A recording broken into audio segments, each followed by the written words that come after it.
গভীর চক্রান্ত চলছে দেশের বর্তমান সরকারের।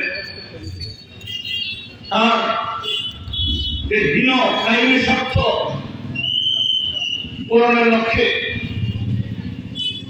এই দেশের বিভাজনের রাজনীতি,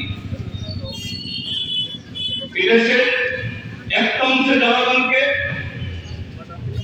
তাদের সাংবিধানিক অধিকার, মৌলিক অধিকার থেকে বঞ্চিত করে কিভাবে একটা ভীতির পরিবেশ তৈরি করে, বিভাজন সৃষ্টি করে সেরকম পরিবেশ তৈরি করা যায়, এরকম একটা অসাংবিধানিক অগণতান্ত্রিক আইন তৈরি হয়েছে সংসদের ক্ষেত্রে। তার বিরুদ্ধে স্বতঃস্ফূর্তভাবে একটা মিছিল ছিল। এই মিছিলে একটা অপ্রীতিকর ঘটনা হয়েছে। এতেও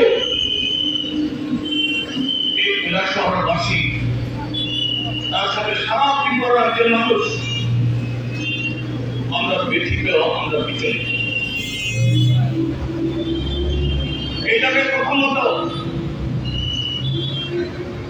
জননেতা বদ্রীনাথ মজুমদার,